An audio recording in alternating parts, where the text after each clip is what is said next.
हरि ओम नारायणाय परिपूर्ण गुणार्णवाय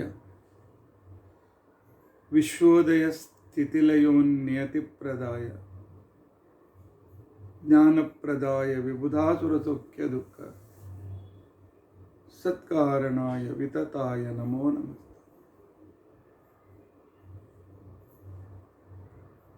अभ्रमं भंगरहितं अजडं विमलं सदा आनन्दतीर्थमतुलं भजे तापत्रयापहं। भवति यदनुभावादेडमूकोऽपि वाग्मी जडमतिरपि जन्तुर्जायते प्रज्ञमौलिः। सकलवचनचेतो देवता भारती सा।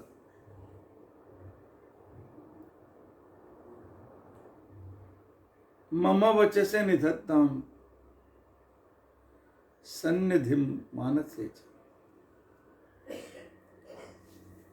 अस्मद्गुरुसमारम्भां टीकाकृत्पादमध्यगां श्रीमदाचार्यपर्यन्तां वन्दे गुरुपरम्परा। विद्यायां विबुधाचार्यं वेदज्ञानाब्धिचन्दिरं दुर्मतध्वान्तमार्ताण्डं सत्यध्यानमुनिं भजे। 50 वर्षपर्यन्तं सततं रामपूजकः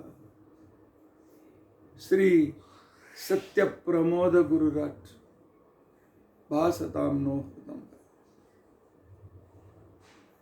बन्धुस्त्वं गुरुरिष्टदैवतमिति त्वत्पादपङ्केरुं प्राप्तं मां परिपालयेति सततं। याचे निबद्धाञ्जलिः चित्तं मद्गुणदोषचिन्तनविदो नूनं मनं मा कृथा। श्री सत्यात्मगुरु त्वदङ्घ्रियुगलं हित्वा न मे सद्गति। यैरहं शुकवत् सम्यक् शिक्षितोऽस्मि कृपालुभिः तान् वन्दे धेनुपाचार्यान् तत्त्वज्ञानार्थसिद्धये।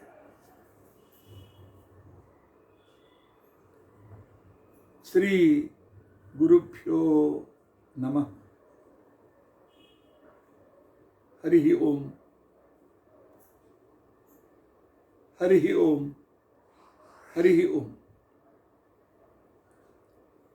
स्वस्तिस्तु अशेष सन्मंगलानि सन्तु। श्लोकैकश्रवणपठनमात्रेण उक्तश्च श्रोतॄणां निखिल कलिकृत कल्मषापनोदन पटुतरे धर्माद्यखिल पुरुषार्थ साधने भूते।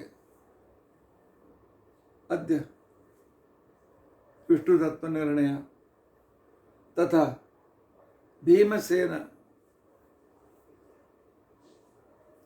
भीमसेनस्य आध्यात्मिक विवरण भीमसेन पात्रस्य आध्यात्मिक विवरणारम्भे सति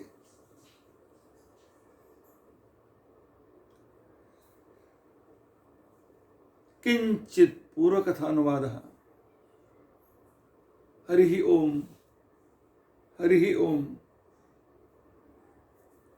हरिः ओम।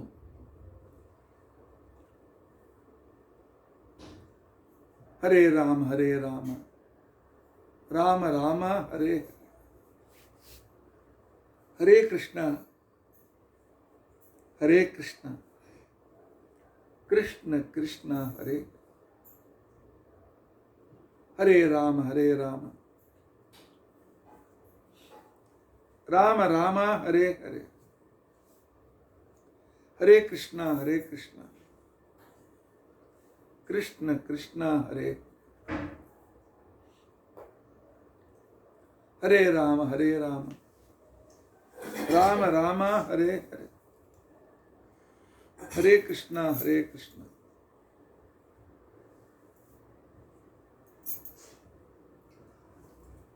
ಕೃಷ್ಣ ಕೃಷ್ಣ ಹರೇ ಹರೇ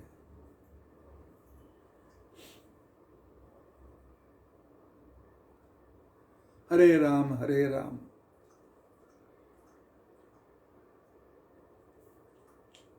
ರಾಮ ರಾಮ ಹರೇ ಹರೇ ಕೃಷ್ಣ ಹರೇ ಕೃಷ್ಣ ಕೃಷ್ಣ ಕೃಷ್ಣ ಹರೇ ಹರೇ ರಾಮ ಹರೇ ರಾಮ ರಾಮ ರಾಮ ಹರೇ ಹರೇ ಹರೇ ಕೃಷ್ಣ ಹರೇ ಕೃಷ್ಣ ಕೃಷ್ಣ ಕೃಷ್ಣ ಹರೇ ಹರೇ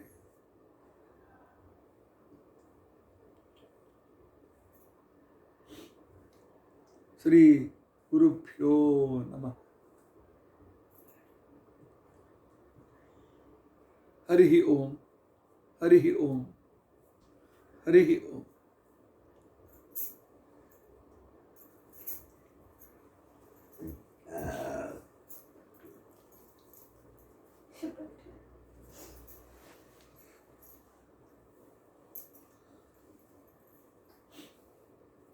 ಸುಮಾರು 40 ದಿನಗಳಿಂದ ವಿಷ್ಣು ತತ್ವ ನಿರ್ಣಯದ ಪ್ರಮೇಯಗಳ ಬಗ್ಗೆ ನಾವು ಚಿಂತನೆ ಮಾಡ್ತಾ ಇದ್ದೇವೆ. ನಿನ್ನಿಂದ ದಿನ ನಾವು ತಿಳಿದುಕೊಂಡದ್ದೇನು? ವೇದ ನಿತ್ಯ ಅಂತ ಅನ್ಲಿಕ್ಕೆ ಉದಾಹರಣೆ, ಅಂದು ಬ್ರಹ್ಮದೇವರು ಉಚ್ಚರಿಸಿದ ಗಾಯತ್ರಿ ಮಂತ್ರವನ್ನೇ ಕೇಳಿ ವಾಯು ಮೊದಲಾದ ದೇವತೆಗಳು ಕೂಡ ಉಚ್ಚರಿಸಿದರು. ಅದೇ ಗಾಯತ್ರಿ ಮಂತ್ರವನ್ನ ವಸಿಷ್ಠರು ಉಚ್ಚರಿಸಿದರು. ಅದೇ ಗಾಯತ್ರಿ ಮಂತ್ರವನ್ನು ವಿಶ್ವಾಮಿತ್ರರು ಅದನ್ನು ಪ್ರತ್ಯಕ್ಷ ಮಾಡಿಕೊಂಡು ಅದನ್ನು ಉಚ್ಚರಿಸಿದರು. ಆದ್ದರಿಂದಾಗಿ ಅದೇ ಇದು ಅಂದರೆ ಇದಕ್ಕಿಂತ ಮೊದಲಿದ್ದದ್ದು ಇದು. ಆದ್ದರಿಂದಾಗಿ ಇದು ಬಹಳ ಭೂತಕಾಲದಿಂದ ಬಂದಿದೆ ಅಂತ ಅರ್ಥ. ಇದಕ್ಕೆ ಪ್ರತ್ಯಭಿಜ್ಞಾ ಅಂತ ತಿಳ್ಕೊಂಡಂತೇಳಿ ಹೆಸರು. ಈ ಪ್ರತ್ಯಭಿಜ್ಞಾ ನಮಗೆ ವೇದದ ನಿತ್ಯತ್ವವನ್ನು ಸಾಧಿಸಿಕೊಡ್ತದೆ. ಯಾಕೆ? ಚಾತುರ್ಮಾಸ್ಯಕ್ಕೆ ನಮ್ಮ ಸ್ವಾಮಿಗಳು ಮುಂಬೈಗೆ ಬಂದಾಗ ತಾಯಿ ಜೊತೆ ಬಂದಿರತಕ್ಕಂಥ ಒಬ್ಬ ಹುಡುಗ ಸತ್ಯಾತ್ಮರ ಕಡೆಯಿಂದ ಮುದ್ರೆನೇ ತೆಗೆದುಕೊಂಡಿದ್ದ, ಮಂತಾಷ್ಟ ತೆಗೆದುಕೊಂಡಿದ್ದ.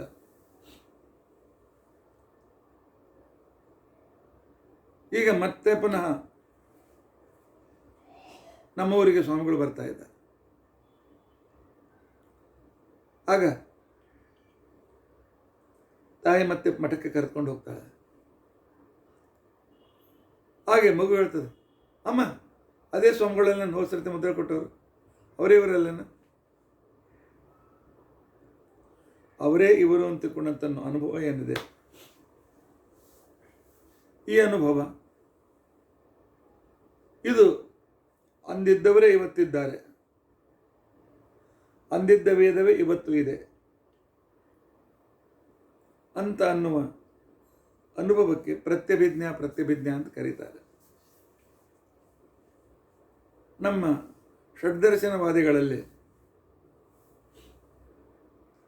ಪ್ರತಿಯೊಂದು ಪದಾರ್ಥ ಈ ಕ್ಷಣದಲ್ಲಿ ಹುಟ್ಟುತ್ತದೆ, ಇನ್ನೊಂದು ಕ್ಷಣದಲ್ಲಿ ಹೊರಟೋಗ್ತದೆ, ಆ ಸ್ಥಳದಲ್ಲಿ ಇನ್ನೊಂದು ಪದಾರ್ಥ ಬರ್ತದೆ ಅಂತನ್ನುವ ವಾದಿಗಳು ಪರಮಾಣುವಾದಿಗಳಾಗಿರ್ತಕ್ಕಂಥ ವೈಶೇಷಿಕರು. ಸರ್ವಂ ಕ್ಷಣಿಕಂ ಅಂತಕೊಂಡು ಹೇಳ್ತಕ್ಕಂಥ ಬೌದ್ಧರು.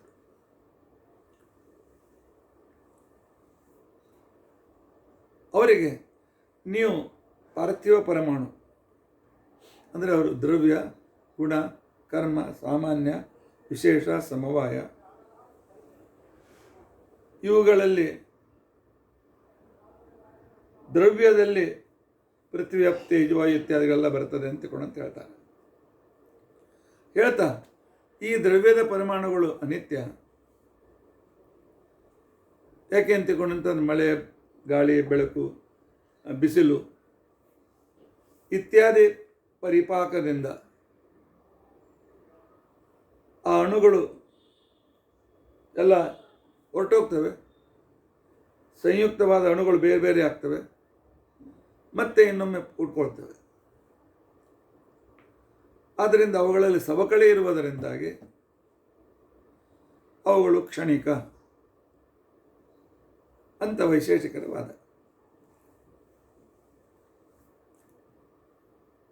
ಅದಕ್ಕೆ ಆಚಾರ್ಯರು ಹೇಳಿದ್ರು, ನೀವು ಕ್ಷಣಿಕವಾದಿ ಕ್ಷಣಿಕಾಂಚಿಕೊಂಡು ಅಂತ ಹೇಳಿದ್ರೆ ನಿಮಗೂ ಮತ್ತು ಗೌತಮ ಬುದ್ಧರಿಗೂ ಅಂತರ ಉಳಿಯೋದಿಲ್ಲ. ಬೌದ್ಧ ಧರ್ಮದ ಕೆಲವು ಪ್ರಮೇಯಗಳನ್ನು ನೀವು ಖಂಡನೆ ಮಾಡ್ತೀರಿ. ಅಂತಹ ಸಂದರ್ಭದಲ್ಲಿ ಅವರಂತೆ ಜಗತ್ತನ್ನು ನೀವು ಕ್ಷಣಿಕ ಅಂತ ಹೇಳಿದ್ರೆ ಹೇಗೆ? ಸ್ವಯಂ ದೇವದತ್ತ ಅಂತಿಕೊಂಡಂತ ಅನ್ನೋದು ಕೊಡೋದಿಲ್ಲ. ಅದೇ ಮಂತ್ರ ಈ ಮಂತ್ರ ಅಂತ ಹೇಳಲಿಕ್ಕೂ ಆಗೋದಿಲ್ಲ. ಆ ಮಂತ್ರ ಸ್ವಲ್ಪ ಸಾವಕಾಶ ಹೇಳಿದ್ರು, ಇವತ್ತು ಅದೇ ಮಂತ್ರವನ್ನು ಜೋರಾಗಿ ಹೇಳ್ತಾರೆ. ಅದೊಂದು ಸಾವಕಾಶ ಅಂತನ್ನೋ ಧರ್ಮದಿಂದ ಅಭಿವ್ಯಕ್ತವಾದ ಮಂತ್ರ ಬೇರೆ, ತೀವ್ರ ಅಂತನ್ನೋ ರೀತಿಯಲ್ಲಿ ಅಭಿವ್ಯಕ್ತವಾದ ಮಂತ್ರ ಬೇರೆ. ವಿರುದ್ಧ ಧರ್ಮಾಧಿಕರಣ ಇರೋದರಿಂದ ಅಂತನ್ನು ಸಾಧಿಸಲಿಕ್ಕೆ ಪ್ರಯತ್ನ ಮಾಡಿದಾಗ ಅದು ಒಂದು ವ್ಯಕ್ತಿ ಅನೇಕ ರೂಪಗಳನ್ನು ಧರಿಸುವಂತೆ, ಆದರೆ ವ್ಯಕ್ತಿ ಬೇರೆ ಆಗೋದಿಲ್ಲ. ಹಾಗೆ ಮಂದ್ರ, ತೀವ್ರಾದಿ ಈ ಕೆಲವು ವಿರುದ್ಧ ಧರ್ಮಾಧಿಕರಣಗಳು ಅಂತೇನಿವೆ, ಇವುಗಳಿಂದ ವೇದಗಳನ್ನು, ವರ್ಣಗಳನ್ನು ಕ್ಷಣಿಕ ಅಂತ ಹೇಳಲಿಕ್ಕೆ ಆಗೋದಿಲ್ಲಪ್ಪ ಅಂತ ಹೇಳಿ. ಇನ್ನು ಕ್ಷಣಿಕವಾದಿಗಳಾದ ಬೌದ್ಧರು ನೀವೇ ಆಗ್ತೀರಿ ಅಂತಂದಾಗ, ಇಲ್ಲ ನಾವು ಆಗೋದಿಲ್ಲ, ಅವರ ಕ್ಷಣ ಅಂತೇನಿದೆ ಅದು ಪೂರ್ವಾಪರ ಅವಸ್ಥಾ ರಹಿತವಾಗಿರ್ತಕ್ಕಂಥದ್ದು. ನಮ್ಮದು ತ್ರಿಕ್ಷಣಾವಸ್ಥೆ, 3 ಕ್ಷಣದವರೆಗೆ ಇರ್ತಕ್ಕಂಥದ್ದು ನಮ್ಮ ಕ್ಷಣಿಕತ್ವ. ನಮ್ಮಿಬ್ಬರ ಪರಿಭಾಷೆಯಲ್ಲಿ ಅಂತರ ಇದೆ ಅಂದಾಗ ಟೀಕಾಕೃತ್ಪಾದ ಹೇಳ್ತಾರೆ, ನಿಮ್ಮ ಪರಿಭಾಷೆಯಲ್ಲಿ ಅಂತರ ಇರ್ಬೋದಪ್ಪ, ಆದರೆ ಅಷ್ಟು ಸೂಕ್ಷ್ಮ ಭಾಗವನ್ನು ಪ್ರತ್ಯಭಿಜ್ಞ ಅದನ್ನು ನೀವೇನು ಹೇಳಬೇಕು? ಹಿಂದಿನ ಕ್ಷಣದಲ್ಲಿದ್ದದ್ದು 2ನೇ ಕ್ಷಣದಲ್ಲಿದೆ, 2ನೇ ಕ್ಷಣದಲ್ಲಿ 3ನೇ ಕ್ಷಣದಲ್ಲಿದೆ, ನಂತರ ಹೊರಟು ಹೋಗಿದೆ. ಮೊದಲೇ ಕ್ಷಣದಲ್ಲಿದ್ದದ್ದು ಈ ಕ್ಷಣ ಅಂತಕೊಂಡಂತನ್ನು ತದೇವ ಕ್ಷಣಂ ಅಂತಕೊಂಡಂತ ಹೇಳಿ, ತದೇವ ಕಾಲ ಅಂತಕೊಂಡಂತ ಹೇಳಿ ನೀವು ಪ್ರತಿಭಿಜ್ಞೆ ಇಟ್ಟುಕೊಂಡು ಬೌದ್ಧರಿಗೆ ನಿಮ್ಮಿಂದ ನಾವು ಬೇರೆ ಅಂತ ಅನ್ನೋದಕ್ಕೆ ಪ್ರಯತ್ನ ಮಾಡ್ಬೋದು. ಆದರೆ ಅಷ್ಟು ಸೂಕ್ಷ್ಮವಾಗಿರ್ತಕ್ಕಂಥ ಪ್ರತ್ಯಭಿಜ್ಞೆ ಭಿನ್ನ ತದೇವ ಇದಂ ಅಂತ ಅನ್ನೋ ಭೇದವನ್ನು ಪ್ರತ್ಯಭಿಜ್ಞೆ ಸ್ವೀಕರಿಸುವುದಿಲ್ಲ. ಆದ್ದರಿಂದಾಗಿ ಯಾಕೆ ಒಂದು ಪರಮಾಣುಗಳು ಅತೀಂದ್ರಿಯವಾದ್ದರಿಂದಾಗಿ ಅತೀಂದ್ರಿಯವಾದದ್ದನ್ನು ಪ್ರತ್ಯಭಿಜ್ಞೆ ಸ್ವೀಕರಿಸಲಿಕ್ಕೆ ಆಗೋದಿಲ್ಲ ಅಂತ ಅವರಿಗೆ ಉತ್ತರ ಕೊಟ್ಟಾಗ, ನಿಮ್ಮ ಪ್ರಕಾರವೂ ಕೂಡ ಪರಮಾಣುಗಳು ಅತೀಂದ್ರಿಯ. ಹಾಗಾದರೆ ಸ್ವಯಂ ಗಕಾರ ಸ್ವಯಂ ಕಾಲ, ಅದೇ ಕಾಲ ಇವತ್ತು ಬಂದಿದೆ ಅಂತಕೊಂಡಂತ ಹೇಳ್ತಿರಲ್ಲ, ಅಲ್ಲಿ ಪ್ರತಿಭಿಜ್ಞೆ ಹೇಗೆ ಕೊಡುತ್ತದೆ? ನಮಗೆ ಅತೀಂದ್ರಿಯವಾದ್ರಿಂದ ಕ್ಷಣಿಕವಾದದ್ರಿಂದ ಪ್ರತಿಭಿಜ್ಞೆ ಹೇಳಲಿಕ್ಕೆ ಬರೋದಿಲ್ಲ ಅಂತಂತೀರಿ, ನೀವೇ ಹೇಳ್ತೀರಿ ಅಂತ ಕೇಳಿದಾಗ ಅದಕ್ಕೆ ಟೀಕಾಕೃತ ಉತ್ತರ ಕೊಡ್ತಾರೆ, ನಾವು ಯೋಗಿಗಳಿಗೆ ಆ ಅಣು ಕಾಣ್ತದೆ ಅಂತಕೊಂಡಂತ ನಾವು ಅಂತೀವಿ. ಅಣು ಕಾಲ, ಅಣು ವಸ್ತು ಅವರಿಗೆ ಪ್ರತ್ಯಕ್ಷ ಗೋಚರ ಆದ್ದರಿಂದಾಗಿ ಯಾವುದು ಪ್ರತ್ಯಕ್ಷ ಗೋಚರವೋ ತದೇವ ಇದಂ, ಅದೇ ಇದು ಅಂತಕೊಂಡಂತೇಳಿ ಪ್ರತಿಭಿಜ್ಞೆ ಹೇಳಲಿಕ್ಕೆ ಬರ್ತದೆ. ಆದ್ದರಿಂದಾಗಿ ನಾವು ನಿಮಗೆ ಸಮ್ಮತವಾದ ಯೋಗಗಳನ್ನೇ ಇಟ್ಕೊಂಡು ಅಲ್ಲಿ ಪ್ರತಿಭಿಜ್ಞೆಯನ್ನು ಸಾಧನೆ ಮಾಡ್ತೇವೆ ಅಂತ ತಿಳ್ಕೊಂಡಂತೇಳಿ ಅವನಿಗೆ ನಾವು ಸಮಾಧಾನವನ್ನು ಹೇಳಿದೆವು. ತಾತ್ಪರ್ಯ ಏನು ಅಂತಕೊಂಡಂತಂದರೆ ವೇದಗಳ ನಿತ್ಯತ್ವ ಸಾಧನೆ ಮಾಡಬೇಕಾಗಿದೆ, ಅದ್ರ ಜೊತೆಗೆ ವರ್ಣಗಳ ನಿತ್ಯತ್ವ ಸಾಧನೆ ಮಾಡಬೇಕಾಗಿದೆ. ಅದಕ್ಕೆ ವೈಶೇಷಿಕ ಅಂತಾನೆ ಮತ್ತು ಸಿದ್ಧಾಂತವಾದಿಗಳೇ ನೀವು ಸಿಕ್ಕಿಬಿದ್ದಿದ್ದೀರಿ. ಯಾಕೆ ಸಿಕ್ಕಿಬಿದ್ದಿದ್ದೀರಿ? ಸ್ವಯಂ ದೇವದತ್ತ ಅಂತಂದು ಹೇಳ್ತೀರಿ. ನಿನ್ನೆ ಮೊನ್ನೆ ಭೇಟಿಯಾದ ದೇವದತ್ತನಲ್ಲಿ ಬಹಳ ಅಂತರ ಇಲ್ಲ. ಒಬ್ಬ ದೇವದತ್ತ ಅಂತಿಕೊಂಡಂತ ಪರಿಚಯ ನಿಮಗಿತ್ತು. ಏನೋ ಕಾರಣದಿಂದ ಅವ್ರು ಹೊರಟೋಗ್ಬಿಟ್ರು. ನಂತರ ಅವ್ರ ಮನೆಗೆ ಹೋದಾಗ ಅವ್ರ ಫೋಟೋ ಹಾಕಿತ್ತು. ಆಗ ಅವ್ರ ಮಗನಿಗೆ ನೀವು ಕೇಳ್ತೀವಿ, ಏನಪ್ಪ ಇವರೇ ಅಲ್ಲೇನೋ ಅವತ್ತು ನಮ್ಮನೆ ಕರ್ಕೊಂಡು ಬಂದಿದ್ದಿ? ಅವತ್ತು ಕರ್ಕೊಂಡ್ಬಂದಿರಿ ಫೋಟೋದಾಗಿದ್ದರು, ಅವರೇ ಇವರು ಅಂತ ಹೇಗಾಗ್ತಾರೆ? ಅವ್ರು ಹೋಗಿ ಆಗಿದೆ. ಕೋದ ಪದಾರ್ಥ ಅವರೇ ಇವರು ಅಂತ ಹೇಗೆ ಹೇಳಲಿಕ್ಕಾಗ್ತದೆ? ಸಂಪೂರ್ಣವಾಗಿರ್ತಕ್ಕಂಥ ಜೀವಿತ ಮೃತ ಅಂತಕೊಂಡಂತ ವಿಭಿನ್ನ ಅಧಿಕರಣತ್ವ ಬರ್ತದೆ, ವಿರುದ್ಧ ಅಧಿಕರಣತ್ವ ಬರ್ತದೆ. ಇಂಥ ಸಂದರ್ಭದಲ್ಲಿ ಅದೇ ಇದು ಅಂತ ಹೇಗೆ ಹೇಳ್ತೀರಿ? ಯಾಕೆಂದರೆ ನಿಮ್ಮ ಪ್ರಕಾರ ದೇವದತ್ತ ಅನ್ನುವ ಜೀವ ನಿತ್ಯ, ಆದರೆ ದೇವದತ್ತನ ದೇಹ ಅನಿತ್ಯ ಅಲ್ಲೇನು? ಅನಿತ್ಯವಾದ ದೇವದತ್ತನ ಉದಾಹರಣೆ ಇಟ್ಟುಕೊಂಡು ಅದರಿಂದ ತಯಾರಾಗಿರ್ತಕ್ಕಂಥ ನೀವು ಸಯೇವ ಗಕಾರ ಅಂತಕೊಂಡು ಅಥವಾ ಸೋಯಂ ಗಕಾರ ಅಂತನ್ನೋದನ್ನು ಹೇಗೆ ಸಾಧನೆ ಮಾಡ್ತೀರಿ? ಯಾಕೆ ದೇವದತ್ತನ ಶರೀರ ಇದು ಕ್ರಮವಾಗಿ ಕ್ಷೀಣವಾಗ್ತಾ ಹೋಗ್ತಕ್ಕಂಥ ಶರೀರ, ಅದನ್ನಿಟ್ಟುಕೊಂಡು ವರ್ಣನಿತ್ಯತ್ವವನ್ನು ಹೇಗೆ ತಯಾರು ಮಾಡ್ತೀರಿ? ಆ ಉದಾಹರಣೆ ಆ ಪ್ರತಿಬಿದ್ಧೆ ನಿಮಗೆ ಹೇಗೆ ಉಪಯೋಗ ಬೀಳ್ತಾರೆ ಅಂತೇಳಿ ವಿಶೇಷಕ್ಕೆ ಬಹಳ ಬುದ್ಧಿವಂತಿಕೆಯಿಂದ ಪ್ರಶ್ನೆ ಮಾಡ್ತಾರೆ.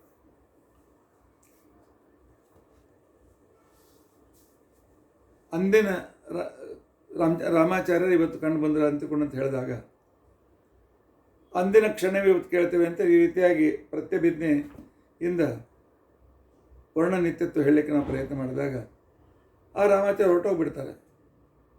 ಹಾಗಾದ್ರೆ ವರ್ಣ ಹೋಗ್ತದೆ, ಹಾಗಾದ್ರೆ ನಿತ್ಯ ಹೇಗೆ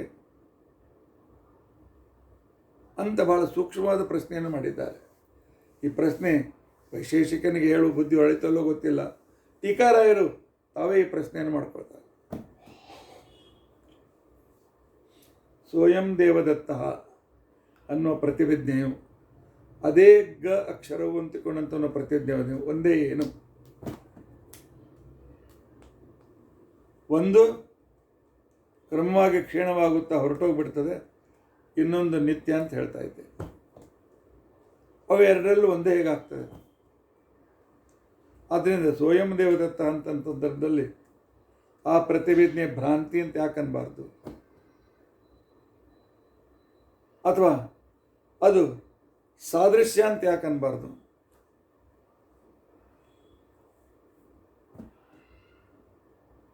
ಅನ್ನೋ ಪ್ರಶ್ನೆಗೆ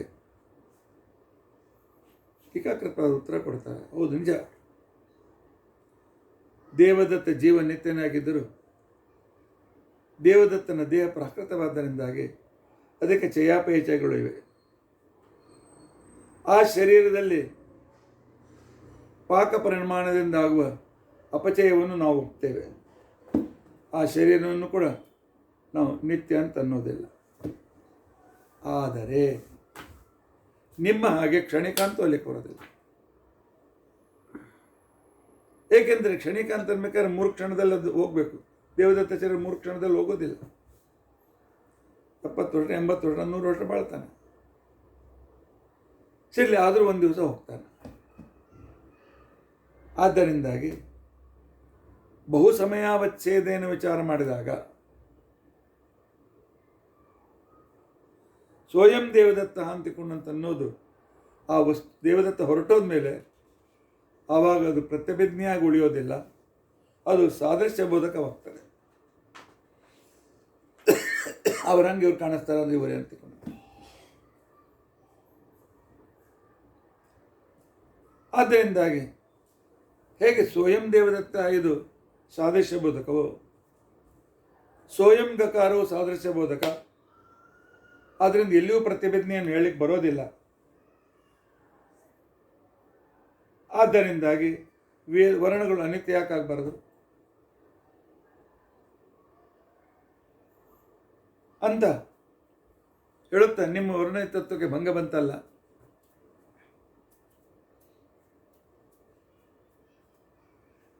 ಇದನ್ನು ಬಹಳ ಸಾರ್ಥಕವಾದ ಪ್ರಶ್ನೆಯನ್ನು ಮಾಡ್ತಾರೆ.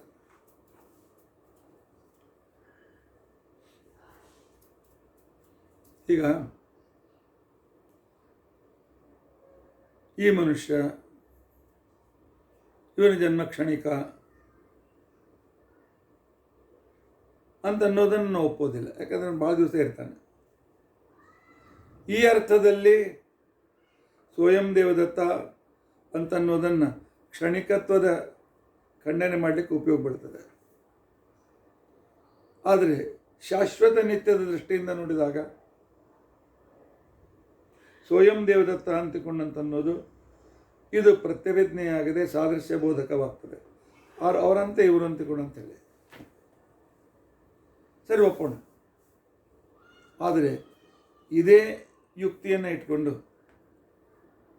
ಸ್ವಯಂ ಗಕಾರ ಇದು ಕೂಡ ಅನಿತ್ಯ ಅಂತ ಹೇಳಲಿಕ್ಕೆ ಬರೋದು, ಅನಿತ್ಯ ಅಂತಿಕೊಂಡು ಅಂತ ಹೇಳಲಿಕ್ಕೆ ಬರೋದಿಲ್ಲ. ಯಾಕೆಂತಂದರೆ ದೇವದತ್ತ ಅವನ ಶರೀರ ಪೃಥ್ವಿ ಪ್ರಚುರವಾದದ್ದು, ಅದರಲ್ಲಿ ಚಯಾಪಚಯ ಇದೆ, ಆ ಶರೀರ ಸಾವಯವ. ಆದರೆ ಆಕಾಶ ನಿರವಯವ, ಆಕಾಶಕ್ಕೆ ಅವಯವ ಇಲ್ಲ. ಆಕಾಶದ ಗುಣವಾದ ವರ್ಣಕ್ಕೂ ಅವಯವ ಇಲ್ಲ. ನಿರವಯವಾದ ವರ್ಣಕ್ಕೆ ದೇವದತ್ತನ ಸಾವಯವ ದೇವದತ್ತನ ಶರೀರದಂತೆ ಚಯ ಅಪಚಯಗಳು ದಿನದಿನಕ್ಕೆ ಸವೆದು ಹೋಗುವಿಕೆ ಇಲ್ಲ. ಸವೆಯೋದಿಲ್ಲ, ದೇವದತ್ತನ ಶರೀರ ಸವೆಯುತ್ತದೆ. ಆದ್ದರಿಂದಾಗಿ ಆ ಪ್ರತಿಭಿಜ್ಞೆಯ ಮುಖಾಂತರ ಈ ಪ್ರತಿಭಿಜ್ಞೆ ತಿಳಿಸಲಿಕ್ಕೆ ಪ್ರಯತ್ನ ಮಾಡಿದ್ದು ನಿಮಗೆ ಅದರ ಒಂದು ಕಿಂಚಿತ್ ಸಾದೃಶ್ಯದಿಂದ ಅರ್ಥ ಮಾಡ್ಕೊಳ್ಳೋಕೆ ಅನುಕೂಲ ಆಗಲಿ ಅಂತ ತಿಳ್ಕೊಂಡಂತೇಳಿ. ಆದ್ದರಿಂದ ಎರಡೂ ಸಮಯವಲ್ಲ, ಎರಡು ಸಮಾನವಲ್ಲ. ತದೇವ ಇದಂ ವಚನಂ ತದೇವ ಇದಂ ಗಕಾರ, ಅದೇ ಗಕಾರ ಇದು ಅಂತಿಕೊಂಡಂತನ್ನುವ ಸಂದರ್ಭ ಬಂದಾಗ, ಅಥವಾ ತದೇವ ಅದೇ ಮಾತು ಇದು ಅಂತಿಕೊಂಡಂತ ಹೇಳೋ ಸಂದರ್ಭ ಬಂದಾಗ ನಾವು ಹೇಳ್ತಕ್ಕಂತಹ ಪ್ರತ್ಯಭಿಜ್ಞ ಅವಧಾರಣಾ ಸಹಿತವಾದ ಪ್ರತ್ಯಭಿಜ್ಞ, ನಿಶ್ಚಯಾರ್ಥಕವಾಗಿ ನಿತ್ಯವಾಗಿಯೂ ವಚನ ನಾಶವಾಗೋದಿಲ್ಲ. ಇದಕ್ಕೆ ಅವಧಾರಣ ಅಂದರೆ ನಿತ್ಯತ್ವದ ನಿರ್ಧಾರ ಸಹಿತವಾದ ಪ್ರತ್ಯಭಿಜ್ಞ. ಅವನೇ ಆ ದೇವದತ್ತನೇ ಇವನು. ಎಷ್ಟೋ ವಿದ್ಯಾರ್ಥಿಗಳು 30-40 ವರ್ಷದಿಂದ ಕಲಿತ ವಿದ್ಯಾರ್ಥಿಗಳು ಎಲ್ಲೋ ಭೇಟಿ ಆಗ್ತಾರೆ. ಓ ಗುರುಗಳೇ ನಮಸ್ಕಾರ, ಯಾರಪ್ಪ ನೀನು? ಅವತ್ತು ರೀ ನೀವು ನನಗೆ ಪ್ರೈಸ್ ಕೊಟ್ಟಿದ್ರಲ್ಲ, ಆ ನಿಮ್ಮ 10th ಕ್ಲಾಸಿನ ಹುಡುಗ, ನಿಮ್ಮ ಫಸ್ಟ್ ಇಯರ್ನ ಹುಡುಗ ಅಂತ. ಅವನೇ ನಾನು ಅಂತ ತಿಳ್ಕೊಂಡು ಹೇಳ್ತಾನೆ. ಇಲ್ಲಿ ಕ್ಷಣಿಕತ್ವ ಇಲ್ಲ, ಇಲ್ಲಿ ಅವನೇ ನಾನು ಅಂತ ತಿಳ್ಕೊಂಡಂತ ಪ್ರತ್ಯಭಿಜ್ಞೆ ಇದೆ. ಆದರೆ ಈ ಪ್ರತ್ಯಭಿಜ್ಞೆ ಅವಧಾರಣ ರಹಿತ ಪ್ರತ್ಯಭಿಜ್ಞೆ. ಯಾಕೆ? ಅವನ ಶರೀರಕ್ಕೆ ವಿನಾಶ ಇದೆ. ಆದ್ದರಿಂದಾಗಿ ಪ್ರತ್ಯಭಿಜ್ಞೆಯ ಸಂದರ್ಭದಲ್ಲೊಂದು ನಿತ್ಯವಾದಂಥ ಪ್ರತ್ಯಭಿಜ್ಞೆ, ಆನಂತರ ಅನಿತ್ಯವಾದ ಪ್ರತಿಭಿಜ್ಞೆ, ಎರಡು ಭಾಗ ಇಟ್ಕೊಂಡು, ಆದರೆ ಇದಕ್ಕೂ ಕೂಡ ಪ್ರತಿಭಿಜ್ಞೆ ಅಂತ ಹೊರತು ಇದನ್ನು ಭ್ರಾಂತಿ ಅಂತ ಹೇಳಲಿಕ್ಕಾಗೋದಿಲ್ಲ.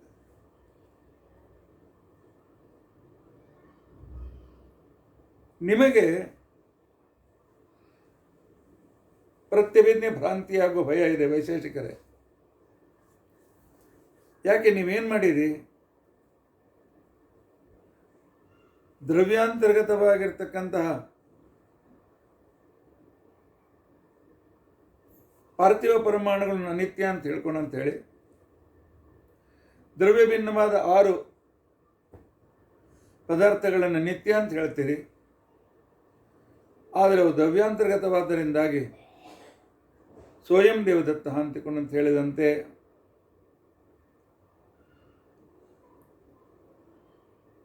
ಸ್ವಯಂ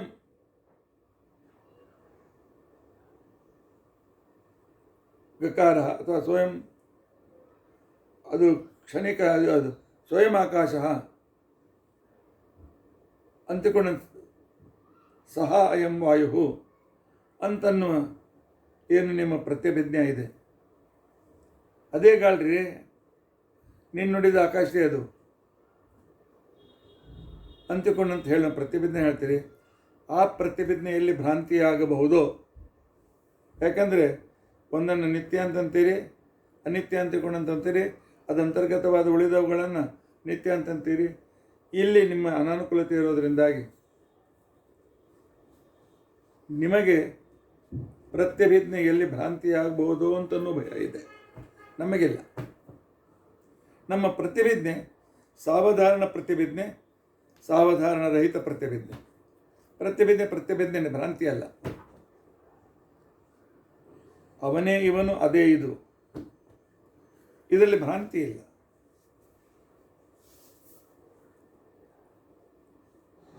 ಆದ್ದರಿಂದಾಗಿ ನಮಗೆ ಈ ದೋಷ ಕೊಡಲಿಕ್ಕೆ ಬರೋದಿಲ್ಲ.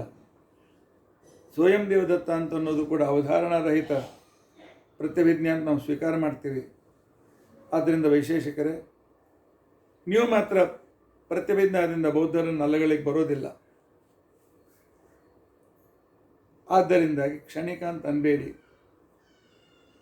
ಅನ್ನೋ ಮಾರ್ಗದರ್ಶನ ನಿಮಗೆ ಮಾಡ್ತೇವೆ. ಆಗ ಮತ್ತೆ ಪುನಃ ಆ ವೈಶೇಷಿಕ ಕೇಳ್ತಾನೆ, ಅಲ್ಲ ನಮಗೇನು ಹೇಳಿದ್ರಿ, ನಾನು ಪ್ರತ್ಯಭಿಜ್ಞೆ ಒಪ್ತೇನೆ, ಕೆಲವು ಕಡೆಯಲ್ಲಿ ಕೆಲವು ಕಡೆ ಒಪ್ಪೋದಿಲ್ಲ. ಆದರೆ ಸರ್ವಂ ಕ್ಷಣಿಕಂ ಅಂತ ಹೇಳ್ತಕ್ಕಂಥ ಬೌದ್ಧರು ಸಂಪೂರ್ಣ ಪ್ರತ್ಯಭಿಜ್ಞಾ ಸಮೂಹವನ್ನೇ ಭ್ರಾಂತಿ ಅಂತ ಹೇಳ್ತಾರೆ. ಪ್ರತ್ಯಭಿಜ್ಞಾ ಜಾತವನ್ನೇ, ಸಂಪೂರ್ಣ ಪ್ರತ್ಯಭಿಜ್ಞೆಯನ್ನೇ, ಸಂಪೂರ್ಣವಾಗಿರ್ತಕ್ಕಂಥ ಪ್ರತ್ಯಭಿಜ್ಞೆಯನ್ನೇ ಅವರು ಭ್ರಾಂತಿ ಅಂತ ತಿಳ್ಕೊಂಡಂತ ಹೇಳ್ತಾರೆ. ಆಗ ನಿಮ್ಮ ಪ್ರತಿಭಿಜ್ಞೆ ಭ್ರಾಂತಿ ಅಲ್ಲ ಅಂತ ಹೇಗೆ ಸಾಧನೆ ಮಾಡ್ತೀರಿ?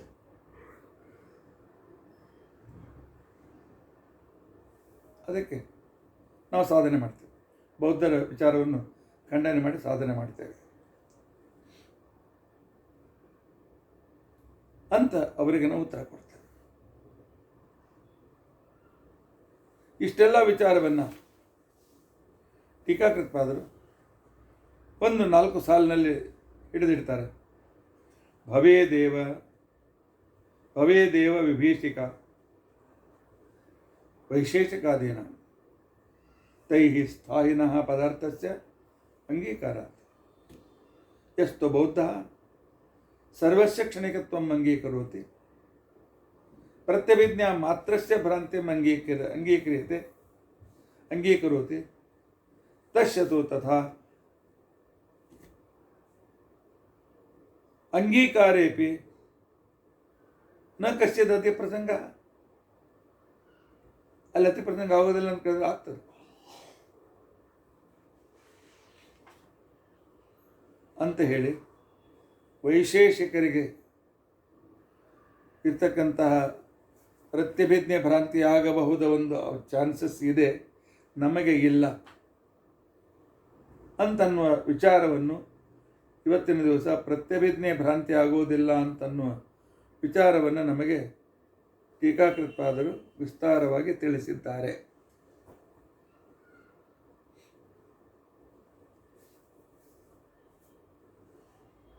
ಹೇಗೆ ಅಂತಿಕೊಂಡಂತಂದರೆ,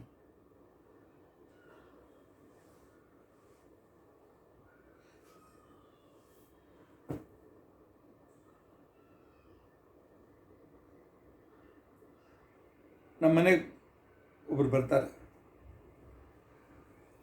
ಬಂದಾಗ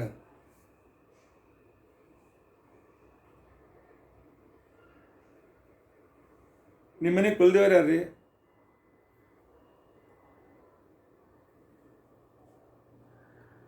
ವೆಂಕಟೇಶ್. ನಮಗೂ ಅದೇ ವೆಂಕಟೇಶ್ ದೇವರೇ ಕುಲದೇವ್ರಿ. ಆಗ ವೆಂಕಟೇಶ್ ದೇವರು ಕುಲದೇವರು, ಅವರೇ ಇವರು ಅಂತಿಕೊಂಡಂತನ್ನುವ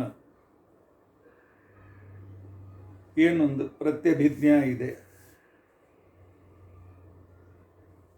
ಈ ಪ್ರತ್ಯಭಿಜ್ಞಾ ಇದು ನಿತ್ಯತ್ವದ ದ್ಯೋತಕ. ದೇವರು ಎಂದಿಗೂ ವಿನಾಶವಾಗುವುದಿಲ್ಲ. ಆದ್ದರಿಂದ ಆ ಶ್ರೀನಿವಾಸ ದೇವರೇ ಈ ಶ್ರೀನಿವಾಸ ದೇವರು, ಆ ಶ್ರೀನಿವಾಸ ದೇವರು ನಮ್ಮ ಕುಲದೇವರು, ಆ ಶ್ರೀನಿವಾಸ ದೇವರು ನಿಮ್ಮ ಕುಲದೇವರು ಅಂತನ್ನೋದು ಹೇಳಲಿಕ್ಕೆ ಬರ್ತದೆ. ಆದರೆ ನಿಮ್ಮ ಮನೆಗೆ ಒಂದು 10 ವರ್ಷದ ನಂತರ ಒಬ್ಬರು ಬರ್ತಾರೆ. ಬಂದಾಗ ಅವ್ರು ಮಂಚದ ಮೇಲೆ ಕೂತಿರ್ತಾರೆ. ಆಗ ಬಂದವರು ಕೇಳ್ತಾರೆ, ಅವ್ರು ಯಾರಿಗೆ ಗುರುತಿಡ್ಲಿಕ್ಕೆ ಆಗ್ತಿಲ್ಲಲ್ಲ ಅಂತಿಕೊಂಡಂತಾರೆ. ಆಗ ನೀವೇನು ಉತ್ತರ ಕೊಡ್ತೀರಿ? ಅವರೇ ಇರಿ ನಮ್ಮ ಅಜ್ಜ, ನಿಮ್ಮಪ್ಪನಿಗೆ ಕಲಿಸಿದ್ರಲ್ಲ, ನಿಮ್ಮಪ್ಪನ ಒಂದು ದಿವಸ ನಿಮ್ಗೆ ಪರಿಚಯ ಮಾಡಿಕೊಟ್ನಲ್ಲ, ಇವ್ರು ನಮ್ಮ ಗುರುಗಳು ಅಂತಿಕೊಂಡಂತೇಳಿ. ಆ ಗುರುಗಳೇ ಈ ಅಜ್ಜರಿ. ಅಂದರೆ ಅಷ್ಟು ದಿವಸದಿಂದ ಇವರು ಇನ್ನೂ ಇದ್ದಾರೆ. ಇಲ್ಲಿ ನಿತ್ಯತ್ವ, ಸಂಪೂರ್ಣ ನಿತ್ಯತ್ವ ಇಲ್ಲದೆ ಇದ್ದರೂ ಕೂಡ ವೈಶೇಷಿಕರಂತೆ ಬೌದ್ಧರಂತೆ ಕ್ಷಣಿಕತ್ವ ಇಲ್ಲ.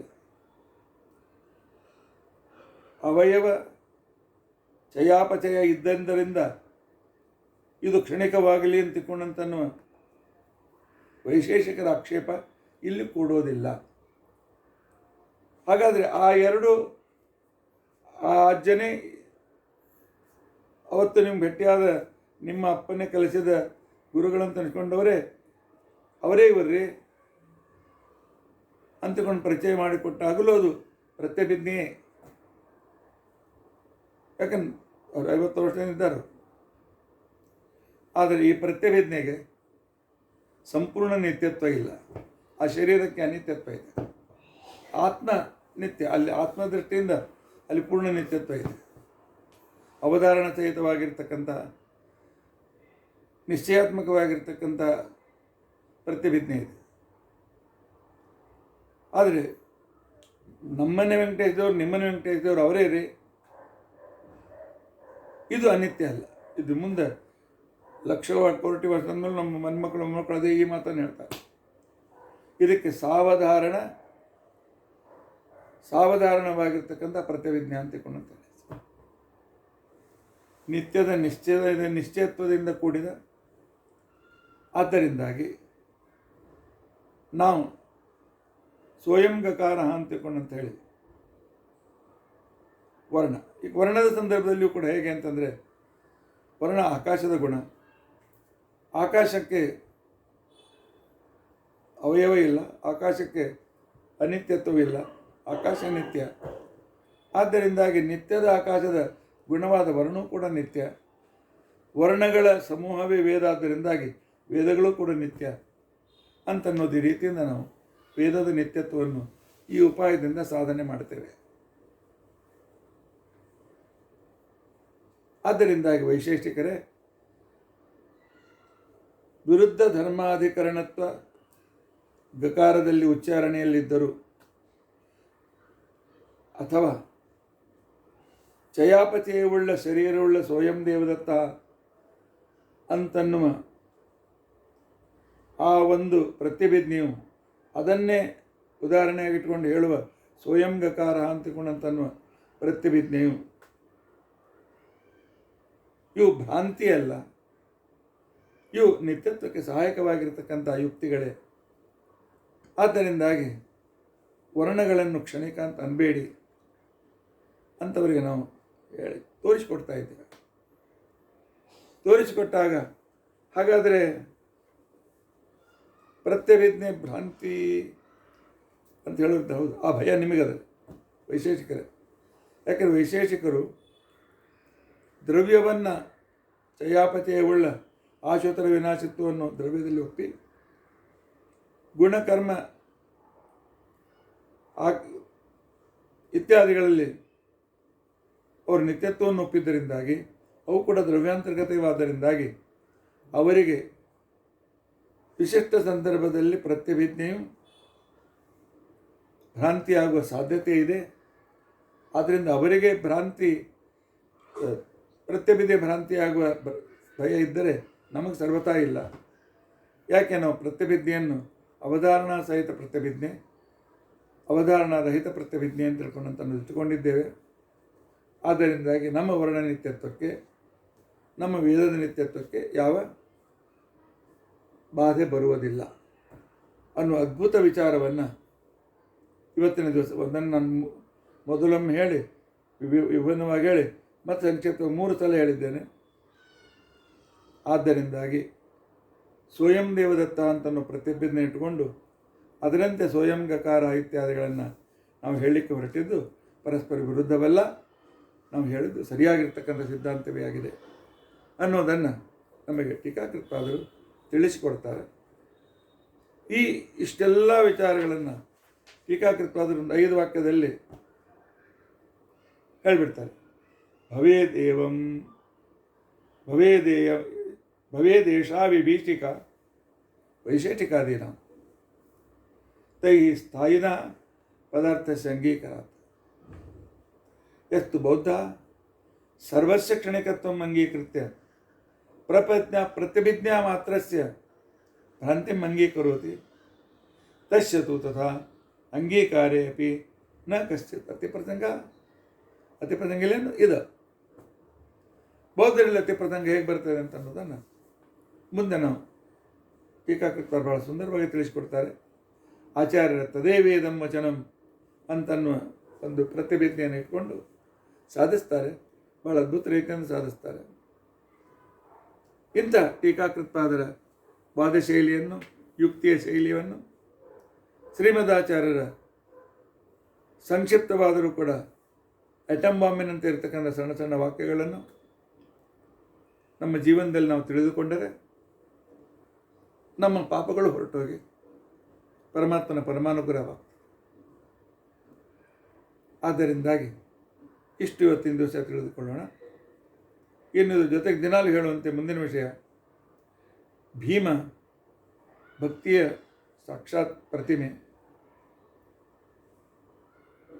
ಆ ಭಕ್ತಿಯ 4 ಅಂಗಗಳು ಭೀಮನಲ್ಲಿ ಹೇಗಿವೆ ಅಂತ ಹೇಳಿ, ಶ್ರವಣ ಭಕ್ತಿ ಭೀಮ ಹೇಗೆ ಮಾಡಿದ್ದ ಅಂತಕೊಂಡಂತ ವಿಚಾರ ಮಾಡಿ ಇವತ್ತು ಕೀರ್ತನ ಭಕ್ತಿಯ ಸಾಕ್ಷಾತ್ ಪ್ರತೀಕ ಸ್ವರೂಪ ಭೀಮ, ಆ ವಿಚಾರವನ್ನು ತಿಳಿದುಕೊಳ್ಳಿಕ್ಕೆ ನಾವು ಪ್ರಯತ್ನಿಸೋಣ. ನಿನ್ನೆ ನಾನು ಹೇಳಿದಂತೆ ದ್ರೌಪದಿಯು ಹೇಳ್ತಾರೆ, ದೈವ ಅಂತ ಕೂತ್ಕೊಂಡು ನಡೆಯೋದಿಲ್ಲ, ದೈವೇಚ್ಛೆ ಅಂತಿಕೊಂಡು ಅಂತೇಳಿ ಖಾಲಿ ಕೂತು ನಡೆಯೋದಿಲ್ಲ. ದೈವೇಚ್ಛೆ, ದೈವ ಸಂಕಲ್ಪ ನಿಜ. ಆದರೆ ದೇವರು ನಮ್ಮ ಕಡೆಯಿಂದ ಪ್ರಯತ್ನವನ್ನು ಬಯಸ್ತಾನೆ, ಕರ್ತವ್ಯವನ್ನು ಬಯಸ್ತಾನೆ. ಆದ್ದರಿಂದಾಗಿ ಕೇವಲ ದೈವೇಚ್ಛೆ ಅಂತಿಕೊಂಡಂತ ಅನ್ನೋದು ಅದೊಂದು ಅಂಧವಿಶ್ವಾಸ ಅಂತಿಕೊಂಡು ಅಂತ ಹೇಳಿದಾಗ ಧರ್ಮರಾಜನಿಗೆ ಸಿಟ್ಟು ಬರ್ತದೆ. ನೀನು ಪರಮಾತ್ಮನ ಕರ್ತೃತ್ವವನ್ನು ಅಲ್ಲಗಳಿತಾ ಇದೆಯಾ, ನಾಸ್ತಿಕಳಾಗ್ತಾ ಇದೆಯಾ, ಹೆಚ್ಚಿಗೆ ಮಾತನಾಡಬೇಡ ಅಂತ ತಿಳ್ಕೊಂಡು ಅಂತ ಹೇಳಿ ದ್ರೌಪದಿಯ ಮಾತನ್ನು ಅಲ್ಲಗಳೆದ.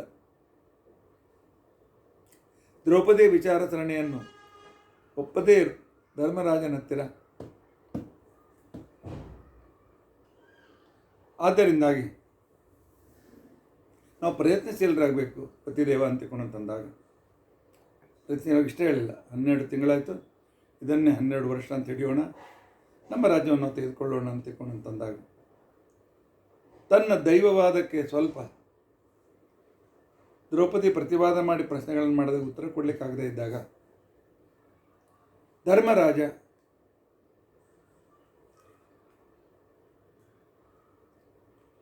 ಹೆಣ್ಮಕ್ಳು ಭಾಳ ಮಾತಾಡಬಾರ್ದು, ದೇವರ ಸ್ವತಂತ್ರ ಅಲ್ಲಗಳೇ ಬೇಡ, ತುಂಬಿದ್ ಬಿಡು ಅಂತೇಳಿ ಜಬರಿಸ್ತಾರೆ.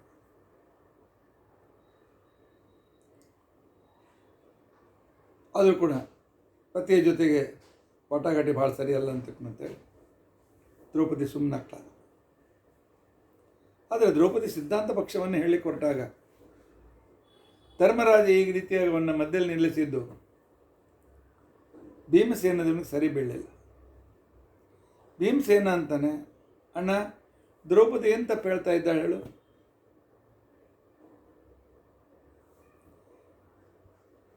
ಇಲ್ಲ, ಪರಮಾತ್ಮನ ಕರ್ತೃತ್ವವನ್ನು, ಪರಮಾತ್ಮನ ಸ್ವಾತಂತ್ರ್ಯ ಅಲ್ಲಗಳಿಲಿಕತ್ತಾಳೆ. ಭೀಮ ಹೇಳಿದ ಇಲ್ಲ, ಅಲ್ಲಗಳಿತಾ ಇಲ್ಲ. ಅವಳ ಅಭಿಪ್ರಾಯ ಹೇಗಿದೆ ನೋಡು, ತನ್ನಾಮಕ ತನ್ಯಾಮಕ ತತ್ ಪ್ರೇರಕನಾಗಿ ದೇವರೇ ನಮ್ಮಲ್ಲಿ ನಿಂತು ನಮ್ಮಲ್ಲಿ ಸಂಕಲ್ಪ ಹುಟ್ಟಿಸಿ ತಾನೇ ಆ ಕಾರ್ಯವನ್ನು ಮಾಡಿ ಅದರ ಕೀರ್ತಿಯನ್ನು ನಮಗೆ ಕೊಟ್ಟು ಆ ಪುಣ್ಯದಿಂದ ಉತ್ತಮವಾಗಿರ್ತಕ್ಕಂಥ ಗತಿಯನ್ನು, ಉತ್ತಮ ಸ್ಥಾನವನ್ನು ಕೊಡ್ತಾನೆ. ಅಂದರೆ ಪರಮಾತ್ಮನೇ ಒಳಗೆ ನಿಂತುಕೊಂಡು ಸ್ವತಂತ್ರ ಕರ್ತೃವಾಗಿ ಮಾಡುವವನು ಅವನೇ, ಇದರಲ್ಲಿ ಯಾವ ಸಂದೇಹವಿಲ್ಲ. ಅಣ್ಣ, ಜಗತ್ತಿನಲ್ಲಿ ಅವನೊಬ್ಬನೇ ಸ್ವತಂತ್ರ, ಉಳಿದವರು ಸ್ವತಂತ್ರರಲ್ಲ, ಇದು ನಿಶ್ಚಿತ. ಈ ಸಿದ್ಧಾಂತದಲ್ಲಿ ಯಾವ ಮತಭೇದ ನಿಮಗೂ ನಮಗೂ ಇಲ್ಲ. ಆದರೆ ಸರ್ವಕರ್ತ ಪರಮಾತ್ಮನಾಗಿದ್ದರೂ ಪ್ರತಿಯೊಬ್ಬ ವ್ಯಕ್ತಿ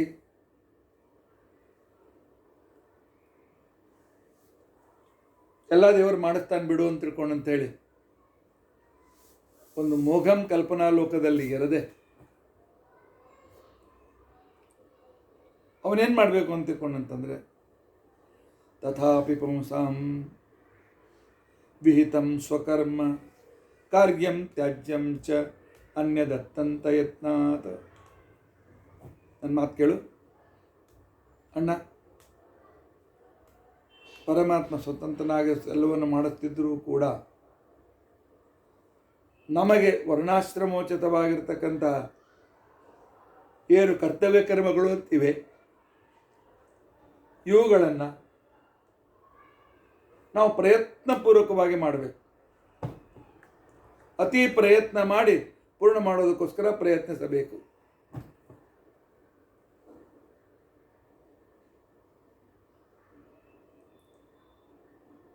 ಯಾಕೆ ಅಂತಿಕೊಂಡಂತಂದ್ರೆ ಪರಮಾತ್ಮನ ಹೇಳಿದ್ದಾನೆ, ಸ್ವವಿಹಿತ ವೃತ್ತ್ಯಾ ಭಕ್ತ್ಯಾ ಭಗವದ್ ಆರಾಧನಮೇವ ಪರಮೋ ಧರ್ಮ. ನಿಮ್ಮ ಸ್ವವಿಹಿತ ಆಚರಣೆ ಮುಖಾಂತರ ನನ್ನನ್ನು ಆರಾಧನೆ ಮಾಡಿ ಅಂತ ತಿಳ್ಕೊಂಡು ಪರಮಾತ್ಮನೇ ಹೇಳಿದ್ದಾನೆ. ಎಲ್ಲ ಮಾಡ್ಸೋನು ಅವನೇ ನಾಯಕ ಪ್ರಯತ್ನ ಮಾಡಲಿ ಅಂತ ಅನ್ಬಾರದು. ನಾನು ಪ್ರಯತ್ನದ ಸಂಕಲ್ಪ ಮಾಡಿ ಪರಮಾತ್ಮ ಕೊಟ್ಟ ಶಕ್ತಿಯಿಂದಲೇ ಮಾಡ್ತೇನೆ. ಪ್ರವೃತ್ತನಾದರೆ ದೇವರು ಆ ಕೆಲಸವನ್ನು ತಾನೇ ನಿಂತುಕೊಂಡು ಪೂರ್ತಿ ಮಾಡಿಸ್ಬಿಡ್ತಾರೆ. ಆದ್ದರಿಂದಾಗಿ ಪ್ರತಿಯೊಬ್ಬ ವ್ಯಕ್ತಿ ತನ್ನ ವರ್ಣಾಶ್ರಮೋಚಿತವಾಗಿರ್ತಕ್ಕಂಥ ಕಾರ್ಯ ಅಂತಿಕೊಂಡಂತೇನಿದೆ, ಕರ್ಮಗಳು ಅಂತೇನಿದೆ, ಭಗವಂತರ ಅನುಗ್ರಹ ಬೇಕಾಗಿದ್ದರೆ ಪ್ರಯತ್ನಪೂರ್ವಕವಾಗಿ ಎಲ್ಲ ಶಕ್ತಿ ಹಾಕಿ ಆ ವರ್ಣಾಶ್ರಮೋಚಿತ ಕರ್ಮಗಳನ್ನು ಮಾಡೋದಕ್ಕೋಸ್ಕರ ತಯಾರಾಗಬೇಕು. ಮಡಿ ಮಾಡೋದು ಕಷ್ಟವೂ ಹೌದು, ಸುಲಭವೂ ಹೌದು. ಸರಿಯಾಗಿ ವ್ಯವಸ್ಥೆ ಮಾಡಿಕೊಂಡು ಮಡಿಯಲ್ಲಿ ಕರ್ತವ್ಯ ಕರ್ಮಗಳನ್ನು ಮಾಡ್ತಾ ಇದ್ದರೆ ಭಂಗ ಬರೋದಿಲ್ಲ. ಮನಸ್ಸಿಲ್ಲದೆ ಮಾಡಬೇಕಲ್ಲ ಅಂತ ತಿಳ್ಕೊಂಡು ಅಂತ ಹೇಳಿ ಮಾಡ್ಲಿಕ್ಕೆ ಹೊರಟ್ರೆ ಅಲ್ಲಿ ವಿಘ್ನಗಳು ಬರ್ತದೆ. ಪರಮಾತ್ಮ ಅವನು ಪುನಃ ಪರೀಕ್ಷೆ ಮಾಡ್ತಾನೆ. ಆದ್ದರಿಂದಾಗಿ ಪ್ರತಿಯೊಬ್ಬ ಮನುಷ್ಯ ಸ್ವ ವರ್ಣಾಶ್ರಮ ಧರ್ಮೋಪೇತವಾದ ವರ್ಣಾಶ್ರಮ ಧರ್ಮಾನುಕಾಲವಾಗಿ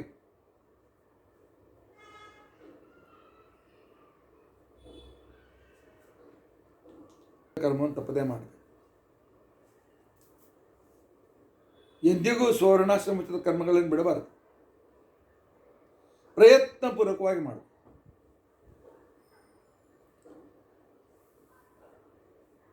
ಅದರಿಂದಾಗಿ ಅಣ್ಣ, ನಾವು ಕ್ಷತ್ರಿಯರು, ನಮ್ಮದಾದ ರಾಜ್ಯನ ತೆಗೆದುಕೊಳ್ಬೇಕು. ಯಾಕೆ? ನಮಗೆ ಕ್ಷತ್ರಿಯ ಧರ್ಮ ಪರಿಪಾಲನೆ ಮಾಡಬೇಕಾಗಿದ್ದರೆ ಸಜ್ಜನ ರಕ್ಷಣೆ ಮಾಡಬೇಕು. ಅದಕ್ಕೋಸ್ಕರ ನಮ್ಮದು ಅಂತ ಒಂದು ರಾಜ್ಯ ಇರಬೇಕಾಗ್ತದೆ.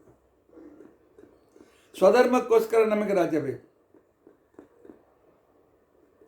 ರಾಜ್ಯದ ಆಸೆಗೋಸ್ಕರ ನಾವು ಇನ್ನೇನು ಮಾಡ್ತೇವೆ ಅಂತ ತಿಳ್ಕೊಳ್ಬೇಡ. ನಮ್ಮ ರಾಜ್ಯ ನಮಗೆ ಬೇಕು. ಯಾಕೆ? ನಮ್ಮ ಸಾಧನೆಗೆ ಅನುಕೂಲಕರವಾಗಿದೆ. ಆದರೂ ಕೊಡಿ, ಎದುರು ಸಹ ಬಹಳ ಜನರು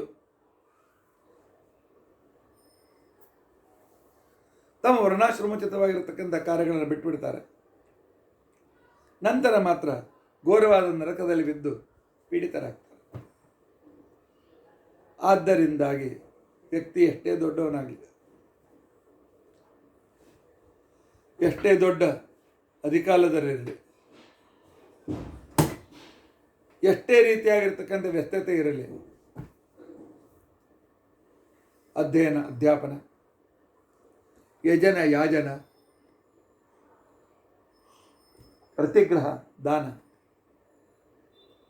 ಈ ವರ್ಣಾಶ್ರಮೋಚಿತವಾಗಿರತಕ್ಕಂಥ ಬ್ರಾಹ್ಮಣ ಕರ್ತವ್ಯಗಳನ್ನು ಮಾಡ್ತಾನೇ ಇರಬೇಕು.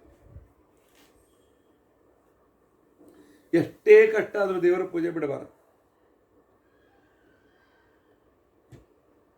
ಆದ್ದರಿಂದ ಅಣ್ಣ, ನಾವು ಅಸ್ವತಂತ್ರರು ನಿಶ್ಚಿತ. ಆದರೆ ಪರಮಾತ್ಮ ನಮಗೆ ಆಜ್ಞೆ ಮಾಡಿದ್ದಾನೆ. ಯಾಕೆ ಆಜ್ಞೆ ಮಾಡಿದ್ದಾನೆ? ನಾವು ಚೇತನರು ಅಂತ ಆಜ್ಞೆ ಮಾಡಿದ್ದಾನೆ. ಆಜ್ಞೆ ಪರಿಪಾಲನೆ ಮಾಡೋದು ಬೇಡೇನು? ಕ್ಷತ್ರಿಯನಾಗಿ ಹುಟ್ಟಿರ್ತಕ್ಕಂಥದ ಮೇಲೆ ನಮ್ಮ ರಾಜ್ಯವನ್ನು ನಾವು ತೆಗೆದುಕೊಂಡು ನಾವು ರಾಜ್ಯ ಪರಿಪಾಲನೆ ಮತ್ತೆ ಕರ್ತವ್ಯ ಮಾಡೋದು ಬೇಡೇನು? ಅದಕ್ಕೋಸ್ಕರ 12 ತಿಂಗಳ 12 ವರ್ಷ ಹಿಡಿಯೋಣ, ಒಂದು ತಿಂಗಳು ಅಜ್ಞಾತವಾಸ ಮಾಡೋಣ, ನಮ್ಮ ರಾಜ್ಯವನ್ನು ತೆಗೆದುಕೊಳ್ಳೋಣ. ಇದು ಕೂಡ ಒಂದು ಹರಿಯ ಸೇವೆ, ನಮ್ಮ ಕರ್ತವ್ಯ ಇದು. ಯಾವುದು ನಿಷಿದ್ಧವೋ ಸ್ವಕರ್ಮ ಕಾರ್ಯಂ ತ್ಯಾಜ್ಯಂ ಅನ್ಯದ ಅತ್ಯಂತ ಯತ್ನ. ಅತ್ಯಂತ ಯತ್ನದಿಂದ ಯಾವುದು ಧರ್ಮಕ್ಕೆ, ನಮ್ಮ ವರ್ಣಾಶ್ರಮ ಧರ್ಮಕ್ಕೆ ವಿಹಿತ ಅಲ್ಲವೋ ಅದನ್ನು ಸರ್ವತಾ ಮಾಡಬಾರದು.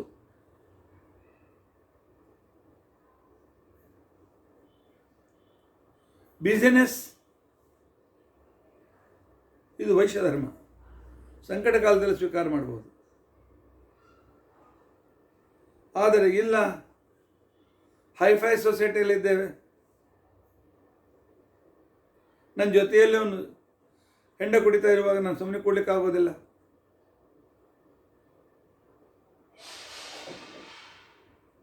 ಅಂಥ ವೇಳೆಯಲ್ಲಿ ಮಾಡಿದ ತಪ್ಪೇನು? ತ್ಯಾಜ್ಯಂ ಅತ್ಯಂತ ಯತ್ನಾತ್. ಅಣ್ಣ, ದೈವ ಅಂತ ಕೂತ್ಕೊಂಡು ಪ್ರಯತ್ನಹೀನನಾಗುವುದು ಕ್ಷತ್ರಿಯ ಧರ್ಮ ಅಲ್ಲ. ಆದ್ದರಿಂದಾಗಿ ಈ ಒಂದು ನೈರಾಶ್ಯವನ್ನು ಬಿಟ್ಟುಬಿಡು. ದೈವ ಅಂತಕೊಂಡು ಜಪ ಮಾಡ್ತಾ ಕೂತ್ಕೊಳ್ಳೋದು ಬಿಟ್ಬಿಡು. ಬಿಡಲಿಕ್ಕಾಗೋದಿಲ್ಲ, ಪ್ರಯತ್ನಪೂರ್ವಕವಾಗಿ ಬಿಡು.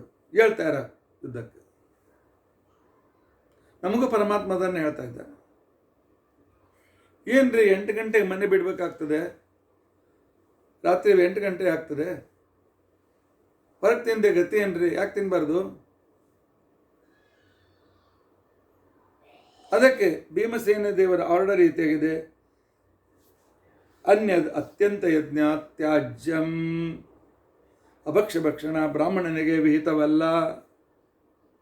4 ಗಂಟೆಗೆ ಅಡಿಗೆ ಮಾಡಿ ಊಟ ಮಾಡ್ಕೊಂಡು ಅಭ್ಯಾಸ ಇಲ್ಲ, ಅಭ್ಯಾಸ ಮಾಡು. ಇಲ್ಲ ಅಂತ ಅನಿವಾರ್ಯ ಪ್ರಸಂಗದಲ್ಲಿ ಹಣ್ಣು ಅವಲಕ್ಕಿ ಇತ್ಯಾದಿ ಜೊತೆಲಿ ಇಟ್ಕೊಂಡು ತಿಂದು ನೀನು ಕರ್ತವ್ಯ ಕರ್ಮ ನಿರ್ವಹಿಸ್ಲಿಕ್ಕೆ ಬರ್ತದೆ. ಹೊರಗಿನ ಪದಾರ್ಥ ತಿನ್ನಲೇಬೇಕು ಅಂತೇನಿಲ್ಲ. ಆದರೆ ನಾವು ಅಂಡರ್ಸ್ಟೂಡ್ ಹಿಡಿತೇವೆ. ಬುದ್ಧಿಯವ್ರಿಗೆ ಗೊತ್ತಲ್ಲ ಹಂಗಿಲ್ಲ ಅಂತೇಳಿ ಅದನ್ನು ನಾವು ಮಾಡೋಂಗಿಲ್ಲ. ಇದು ಆತ್ಮವಂಚನೆ ಅಣ್ಣ. ನಾವು ವರ್ಣಾಶ್ರಮೋಚಿತವಾಗಿರ್ತಕ್ಕಂಥ ಕರ್ಮಗಳನ್ನು ಪ್ರಯತ್ನಪೂರ್ವಕವಾಗಿ ಮಾಡಲೇಬೇಕು. ಈ ಭೀಮಸೇನ ದೇವರ ಉಪದೇಶ, ಅವರು ಹೇಳುವ ಕೀರ್ತನ, ಇದು ಬಹಳ ಮಹತ್ವಪೂರ್ಣವಾಗಿರ್ತಕ್ಕಂಥ.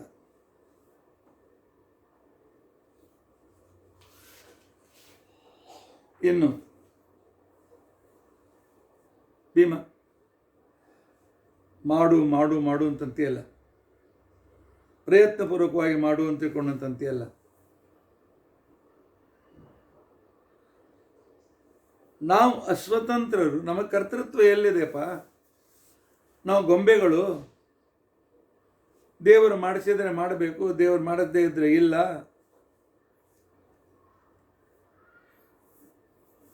ನಾನು ಈ ಕೈ ಅದ ನೋಡು, ಈ ಕೈಯೊಳಗೆ ಪ್ರದ್ಯುಮ್ನ ಇದ್ದಾನೆ. ಪ್ರದ್ಯುಮ್ನ ಕೈ ಎತ್ತಿದ್ರೆ ಎತ್ತೀನಿ, ಇಲ್ಲದೆ ಎತ್ತಲಿಕ್ಕೆ ಹಂಗೆ ಇಲ್ಲ.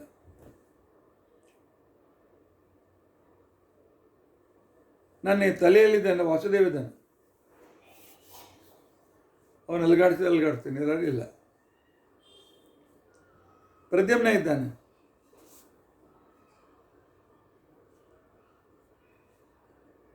ಮಧ್ಯ ದೇಹದಲ್ಲಿ. ಹಾಗೆ ಅವನು ಉಸಿರಾಡಿಸಿದ ಉಸಿರಾಟ ಉಂಟು, ಇಲ್ಲರಿಲ್ಲ.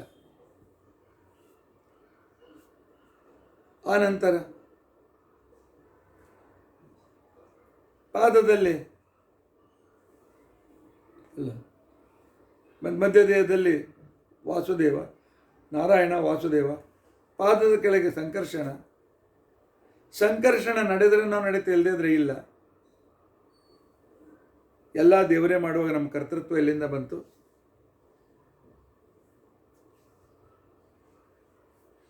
ಅಣ್ಣ, ನಮ್ಮ ಶಾಸ್ತ್ರದಲ್ಲಿ ನಾವು 3 ಪ್ರಮಾಣ ಹೋಗ್ತೀವಲ್ಲ, ಪ್ರತ್ಯಕ್ಷ, ಅನುಮಾನ, ಆಗಮ.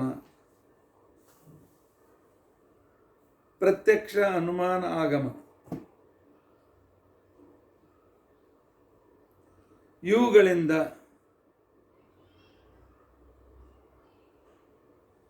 ಜೀವನ ಕರ್ತೃತ್ವವನ್ನು ಸಾಧಿಸಲಿಕ್ಕೆ ಬರ್ತದೆ.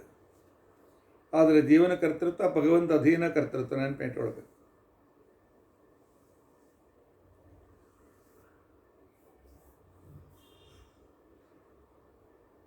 ಮತ್ತು ಪ್ರತ್ಯಕ್ಷದಿಂದಲೂ ಕೂಡ ನಾನು ನನ್ನ ಕರ್ಮದಲ್ಲಿ ಸ್ವತಂತ್ರ ಅಲ್ಲ ಅಂತ ನಮಗೆಲ್ಲರಿಗೂ ಅನುಭವ ಇದೆ. ಯಾಕೆ ಇನ್ನೊರು ಹೇಳ್ತಾರೆ, ನಮ್ಮ ಕೆಲಸ ನಾವು ಮಾಡ್ತೀವಿ, ದೇವರಾಗಬೇಕು, ನಾನೇ ದೇವರು. ಅವರಿಗೆ ನಾನು ಹೇಳಿಕ್ಕೆ ಬರ್ತೇನೆ, ಸ್ವತಂತ್ರ ಕರ್ತ ಅಂತ ಅಲ್ಲಿಗೆ ಬರೋದಿಲ್ಲ ರೀ.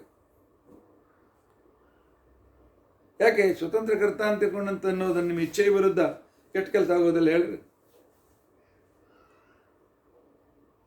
ನೀವು ಸ್ವತಂತ್ರ ಕರ್ತ ಆಗಿದ್ದರೆ ನಿಮ್ಮ ಇಚ್ಛಾನುಸಾರವಾಗಿ ಎಲ್ಲ ಕೆಲಸ ಆಗಬೇಕು.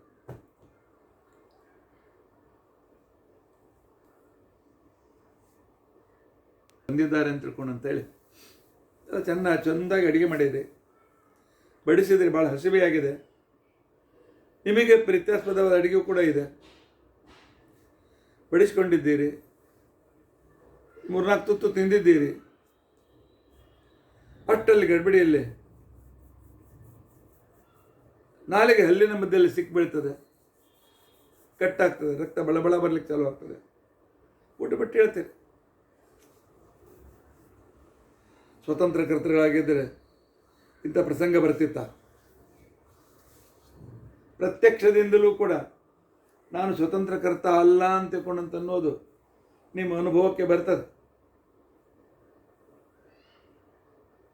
ನಾನು ಯಾವುದು ಮಾಡಬೇಡ ಅಂತಂತೇನು ಕೆಲಸ ಆಗ್ತದೆ. ಹೇಗೆ ಅಂತ ತಿಳ್ಕೊಂಡಂತಂದ್ರೆ,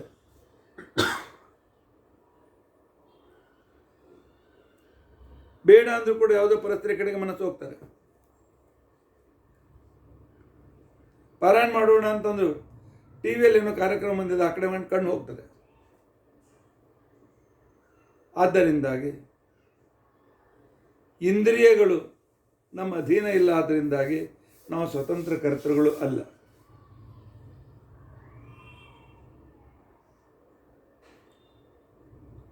ಇನ್ನು ಅನುಮಾನದಿಂದ ವಿಚಾರ ಮಾಡಬೇಕಾಗಿದ್ದರೆ,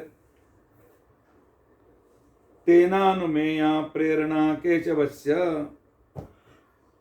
ನಾವು ಸ್ವತಂತ್ರಕರ್ತ ಅಲ್ಲ ಅನ್ನೋದು ಪ್ರತ್ಯಕ್ಷ ಸಿದ್ಧ. ಯಾಕೆ? ನಮ್ಮ ಇಚ್ಛೆಗೆ ಅನುಸಾರವಾಗಿ ಕೆಲಸ ಆಗೋದಿಲ್ಲ. ಮಾಡಿದರೂ ಕೂಡ ವಿಘ್ನದಲ್ಲಿ ವಿಘ್ನ ಬಂದು ನಿಂತು ಹೋಗ್ತದೆ.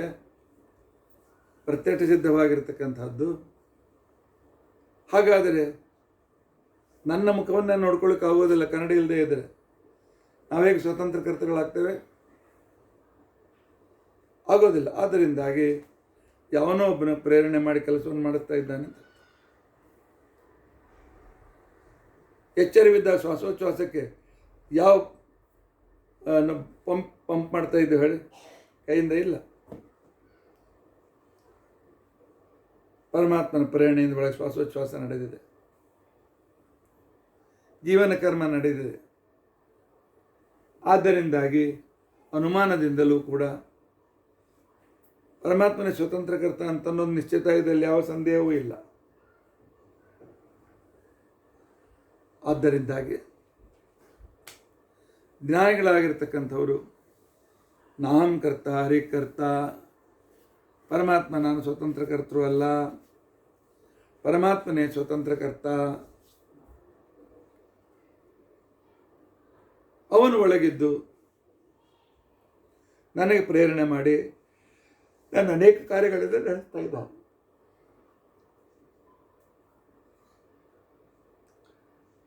ಮಲಗಿದಾಗ ಗುರುಕಿ ಹೊಡಿತೇವೆ, ಪ್ರಯತ್ನಪೂರ್ವಕವಾಗಿ ಮಾಡಿದ್ದೇನು? ಅದನ್ನು ಹೊಡಿಸೋರು ಯಾರು? ಆ ಇಂದ್ರಿಯಗಳ ತಡೆ ಬಂದು ಶಬ್ದ ಆಗೋದು ಹೇಗೆ?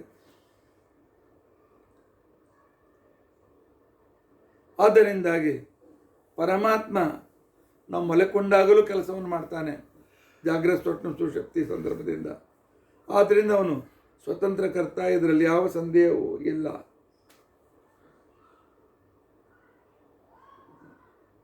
ಜ್ಞಾನಿಗಳು ಪರಮಾತ್ಮನ ಪ್ರೇರಣೆ ಅಂತ ತಿಳ್ಕೊಂಡಂತೇಳಿ ತಾವು ದಿನಾಲು ತಪ್ಪದೆ ತಮ್ಮ ಕರ್ತವ್ಯ ಕರ್ಮಗಳ ವಿಷಯದಲ್ಲಿ ಮನಸ್ಸು ನೀಡ್ತಾರೆ. ದೇವರವ್ರಿಗೆ ಶಕ್ತಿ ಕೊಟ್ಟು ಅವ್ರ ಕಡೆಯಿಂದ ಮಾಡಿಸ್ತಾನೆ.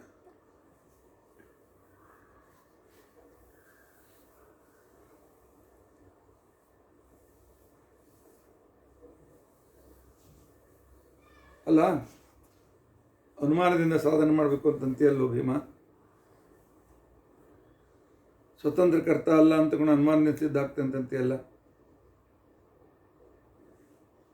ಈಗ ನೀನು ಮಾತಾಡ್ಲಿಕ್ಕತ್ತಿದೆ, ನೀನು ಮಾತನಾಡ್ತಾ ಇದ್ದೀರಿ,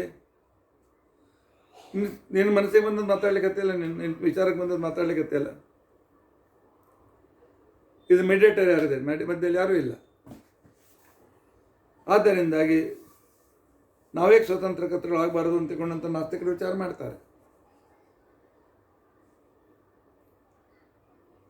ಇಲ್ಲ, ಮತ್ತಿಲ್ಲಿ ಪರಮಾತ್ಮನು ಕರ್ತ, ನಾನು ಕರ್ತ, ನಾನು ಬರೀ ಗೊಂಬೆ ಅಲ್ಲ.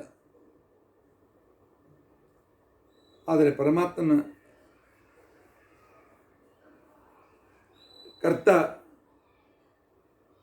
ನಾನು ಮಾಡ್ತಕ್ಕಂಥ ಕ್ರಿಯೆಯಲ್ಲಿ ಅವನ ಪ್ರೇರಣೆ ನಿಶ್ಚಿತವಾಗಿಯೂ ಕೂಡ ಇದೆ.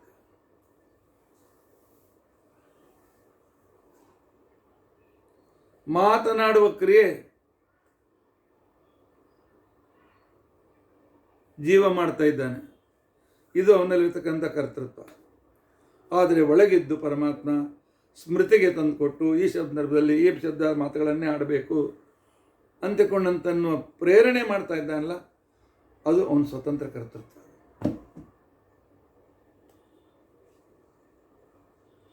ಇಲ್ಲದೆ ಇದನ್ನು ಮಾತನಾಡಬೇಕು ಅಂತ ಕೂಡ ಕೆಲಸದಲ್ಲಿ ಮಾತನಾಡಲಿಕ್ಕೆ ಆಗೋದಿಲ್ಲ.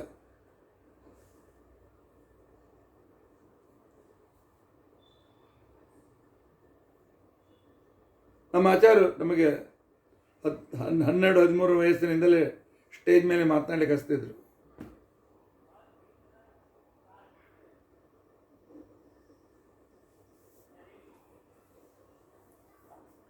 ಒಂದು ದಿವಸ ನಮ್ಮ ನಮ್ಮಲ್ಲಿ ಮಧ್ವನಮ್ಮ ಉತ್ಸವ ನಡೆದಿತ್ತು. ಆಚಾರ್ಯ ಹೇಳಿದ್ರು, ಹೇಳು ಮಧ್ವಾಚಾರ್ಯ ಬಗ್ಗೆ ಒಂದು 10 ನಿಮಿಷ ಮಾತಾಡು. ನಿಮಗೆ ಅಕ್ಷರಶಃ ಹೇಳ್ತೇನೆ, ಒಂದು ಶಬ್ದ ನನ್ನ ಬಾಯಿಂದ ಹೊರಡಲಿಲ್ಲ. ಏತ್ ಮಾತನಾಡಬೇಕು ಅಂತ ಗೊತ್ತಾಗಲಿಲ್ಲ. 1 ನಿಮಿಷ ನಿಂತೆ, 2 ನಿಮಿಷ ನಿಂತೆ, 3 ನಿಮಿಷ ನಿಂತೆ. ಒಮ್ಮೆ ಆಚಾರ ನೋಡ್ತಿದ್ದೆ, ಒಮ್ಮೆ ನನ್ನ ಕಡೆ ನೋಡ್ತಿದ್ದೆ. ಇವತ್ತು ಏನು ಹೇಳಬೇಕು ಅಂತ ಬರಲೇ ಇಲ್ಲ. ಕೆಳಗೆ ಆಚಾರ ಕೂತ್ಬಿಡು, ಕೊಡಪ್ಪ, ಏನು ಅನ್ಕೊಳ್ತಿದ್ದು ಕೂತ್ಬಿಡು. ನಾನು ಸ್ವತಂತ್ರಕರ್ತ ಹೇಗಾಗ್ತಾನೆ? ಇನ್ನೊಂದು ಸಂದರ್ಭದಲ್ಲಿ ನನಗೆ ಕಲಿಸಿದ ನಮ್ಮ ಆಚಾರ್ಯ ಹಳೇಂದ್ರಾಗಿರ್ತಕ್ಕಂಥ ಕೃಷ್ಣಾಚಾರ್ಯರ ಪ್ರವಚನ ಇತ್ತು.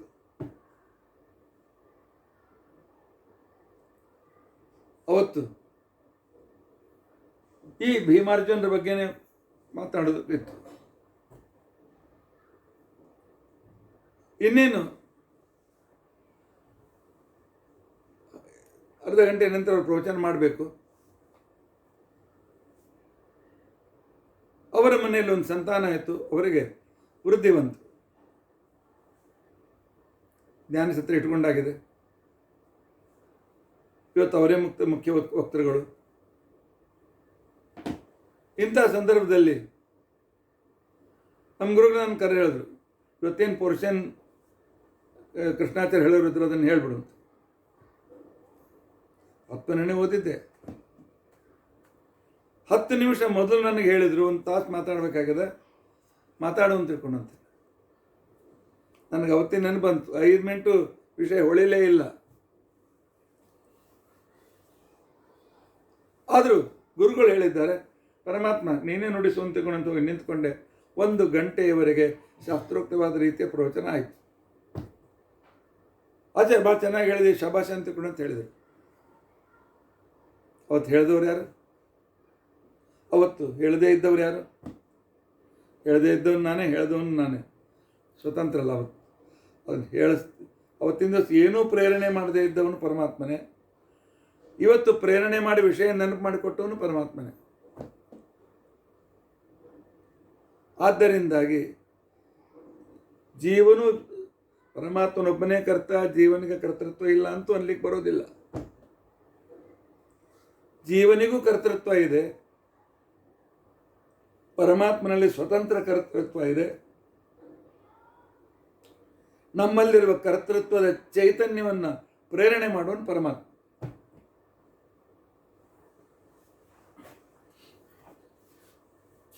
ಕೊಡಲಿ ಮರವನ್ನು ಕಡಿತದೆ. ಯಾರು ಕಡಿದ್ರು? ಈ ಟೊಂಗೆಯನ್ನು ಯಾರು ಕಡಿದ್ರು? ಕೊಡಲಿ. ಹಾಗಾದ್ರೆ ಕೊಡಲಿ 3 ದಿವಸದಿಂದ ಇಲ್ಲೇ ಇತ್ತಲ್ಲ, ಯಾಕೆ ಕಡಿಲಿಲ್ಲ? ಒಬ್ಬ ವ್ಯಕ್ತಿ ಬಂದ, ಕಡದ. ಹಾಗಾದ್ರೆ ಮರವನ್ನು ಅವನು ಕಡದ್ನೆ. ಅವನು ಕಡಿಬೇಕಾಗಿದ್ದು ಕೊಡಲಿನ ಕೈಯಲ್ಲಿ ತೆಗೆದುಕೊಂಡ. ಈ ಕ್ರಿಯೆಯಲ್ಲಿ ಕೊಡಲಿಯ ಕೆಲಸವೂ ಇದೆ, ಕೊಡಲಿನ ಹಿಡಿದು ಇದನ್ನು ಪ್ರಯತ್ನ ಮಾಡ್ತಕ್ಕಂಥವನು ಕರ್ತವ್ಯವೂ ಇದೆ. ಅದೇ ರೀತಿಯಾಗಿ ನಾವು ಕೊಡಲಿಯಂತೆ ನಮ್ಮಲ್ಲಿ ಕತ್ತರಿಸುವ ಕೆಲಸ ಮಾಡುವ ಯೋಗ್ಯತೆ ಇದೆ. ಆ ಯೋಗ್ಯತಾನುಸಾರವಾಗಿ ಪ್ರೇರಣೆ ಮಾಡುವನು ಪರಮಾತ್ಮ. ಆದ್ದರಿಂದ ಜೀವನಲ್ಲಿಯೂ ಕರ್ತೃತ್ವ ಇದೆ, ಪರಮಾತ್ಮನಲ್ಲಿ ಮುಖ್ಯವಾಗಿ ಸ್ವತಂತ್ರ ಕರ್ತೃತ್ವ ಇದೆ. ಆದ್ದರಿಂದಾಗಿ ನಾವೆಲ್ಲ ಕೇವಲ ಒಂದು ಜಡ ಅಂತಕೊಂಡು ಅಂತ ಹೇಳಲಿಕ್ಕೆ ಆಗೋದಿಲ್ಲ. ಆದ್ದರಿಂದಾಗಿ ಕ್ರಿಯೆ ಮಾಡುವ ಒಂದು ಯೋಗ್ಯತೆ ಇದ್ದದರಿಂದಾಗಿ ಪ್ರಯತ್ನಪೂರ್ವಕವಾಗಿ ನಮ್ಮ ಸ್ವಕರ್ಮವನ್ನು ದೇವರೇ ಪೂಜೆ ಮಾಡ್ತಪ್ಪ, ದೇವರೇ ನನ್ನ ಕಡೆಯಿಂದ ಸ್ತೋತ್ರ ಹೇಳಿಸು, ದೇವರೇ ಪ್ರವಚನ ಹೇಳಿಸು, ದೇವರೇ ಇವತ್ತಿನ ವಿಷಯ ಚೆನ್ನಾಗಿ ಕೇಳುವಂತೆ ಮಾಡು ಅಂತ ಹೇಳಿ ಪರಮಾತ್ಮನ ಪ್ರೇರಣೆ ಇಟ್ಟುಕೊಂಡು ನಾವು ಕರ್ತನ ಮಾಡಲಿಕ್ಕೆ ಹೋದರೆ ದೇವ್ರ ಇಚ್ಛೆ ಬಂದಾಗ ನೋಡೋಣ್ರಿ ಅಂತ ತಿಳ್ಕೊಂಡಂತೆ ನಾನು ಕೂತ್ರೆ ಪ್ರವಚನ ಆಗೋದಿಲ್ಲ. ಪರಮಾತ್ಮ ಪ್ರವಚನ ಮಾಡಿಸು ಅಂತ ತಿಳ್ಕೊಂಡಂತೇಳಿ ಪ್ರಾರ್ಥನೆ ಮಾಡಿದ್ರೆ ಮಾಡಿಸ್ತಾನೆ. ನಮ್ಮಲ್ಲಿರುವ ಪರಾಧೀನ ಕರ್ತೃತ್ವ ರೂಪವಾದ ಆ ಏನು ಯೋಗ್ಯತೆ ಅಭಿವ್ಯಕ್ತವಾಗಬೇಕಾಗಿದ್ದರೆ ಪರಮಾತ್ಮನ ಪ್ರೇರಣೆ ಬೇಕು. ಇಲ್ಲದೆ ಇದ್ರೆ ಜಪ್ಪಯ್ಯ ಅಂತಂದ್ರೆ 10 ನಿಮಿಷ ಮಾತಾಡಲಿಕ್ಕೆ ಆಗೋದಿಲ್ಲ.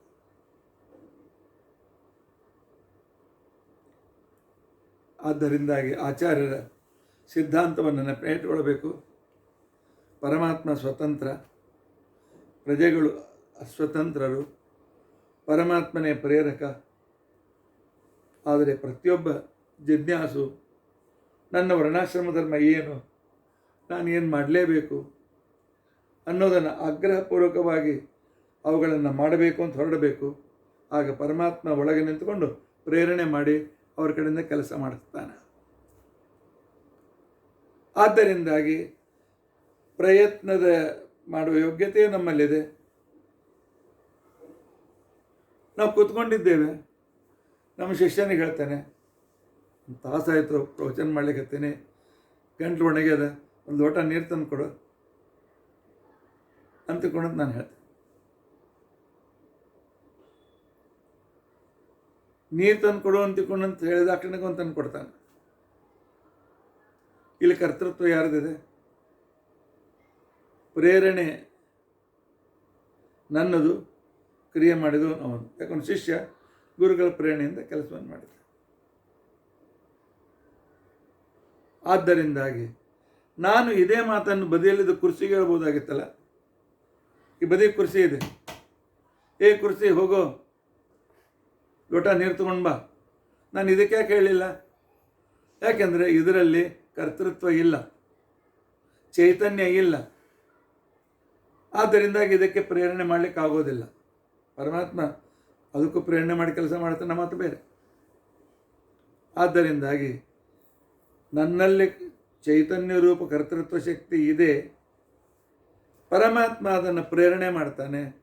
ಆದ್ದರಿಂದಾಗಿ ಜೀವ ಕರ್ತೃತ್ವವೂ ಇದೆ, ಆದರೆ ಅದು ಪರಾಧೀನ ಕರ್ತೃತ್ವ. ಸ್ವತಂತ್ರ ಕರ್ತೃತ್ವವೂ ಇದೆ, ಅದು ಪರಮಾತ್ಮನ ಕರ್ತೃತ್ವ. ಆದ್ದರಿಂದಾಗಿ ಅಣ್ಣ ನಮ್ಮ ರಾಜ್ಯ ಪಡೀಬೇಕು ಅಂತ ಮನಸ್ಸು ಮಾಡು, ಸಂಕಲ್ಪ ಮಾಡು, ಪರಮಾತ್ಮ ಪ್ರೇರಣೆ ಮಾಡದಂತೆ ಮುನ್ನಡೆಯೋಣ ಅಂತ. ಕರ್ತವ್ಯ ಕರ್ಮದ ಅನಿವಾರ್ಯತೆ, ಜೀವಕರ್ತೃತ್ವ ಸಾಮರ್ಥ್ಯ, ಅದಕ್ಕೆ ಪ್ರೇರಕವಾಗಿರ್ತಕ್ಕಂಥ ಪರಮಾತ್ಮನ ಅದ್ಭುತ ಅಚಿಂತ್ಯದ್ಭುತ ಸಾಮರ್ಥ್ಯ, ಇಷ್ಟು ವಿಚಾರಗಳನ್ನು ಭೀಮಸೇನದವರು ಬಹಳ ಸುಲಭವಾಗಿ ನಮಗೆ ತಿಳಿಸಿಕೊಟ್ಟಿದ್ದಾರೆ. ಪ್ರತ್ಯಕ್ಷ ಅನುಮಾನದಿಂದಲೂ ಕೂಡ ಪ್ರತ್ಯಕ್ಷದಿಂದ ನಮ್ಮ ಕ್ರಿಯೆ ಮಾಡ್ತಾ ಇದ್ದೇವೆ, ಇದು ಪ್ರತ್ಯಕ್ಷ ಸತ್ಯ. ಅದರಿಂದ ಇರ್ತಕ್ಕಂಥ ಪರಮಾತ್ಮನ ಕರ್ತೃತ್ವವನ್ನು ಅನುಮಾನದಿಂದ ನಾವು ಮಾಡ್ಕೊಳ್ಬೇಕಾದಂಥದ್ದು, ಅದು ನಮ್ಮ ಯುಕ್ತಿಯುಕ್ತವಾಗಿರ್ತಕ್ಕಂಥ ವಿಚಾರದ ಸಂಸ್ಕಾರ. ಇನ್ನು ಮುಂದೆ ಭೀಮ ಧರ್ಮರಾಜನಿಗೇನು ಹೇಳ್ತಾನೆ?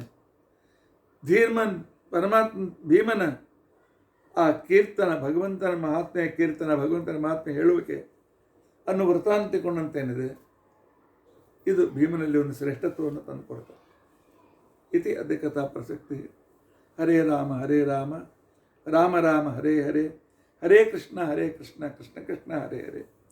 ಉಗ್ರಂ ವೀರಂ ಮಹಾವಿಷ್ಣುಂ ಜ್ವಲಂತಂ ಸರ್ವತೋಮುಖಂ ನೃಸಿಂಹಂ ಭೀಷಣಂ ಭದ್ರಂ ಮೃತ್ಯುಂ ನಮಾಮ್ಯಹಂ. ಅಚ್ಯುತಾನಂತ ಗೋವಿಂದ ಸ್ಮೃತಿ ಮಾತ್ರಾರ್ಥ ನಾಶನ ರೋಗಾನ್ಮ್ಯ ನಾಶಯ ಶೇಷಾನ್ ಆಶು ಧನ್ವಂತರೇ ಹರೇ. ಶ್ರೀಕೃಷ್ಣ ಅರ್ಪಣ. ಶ್ರೀಕೃಷ್ಣ ಅರ್ಪಣ.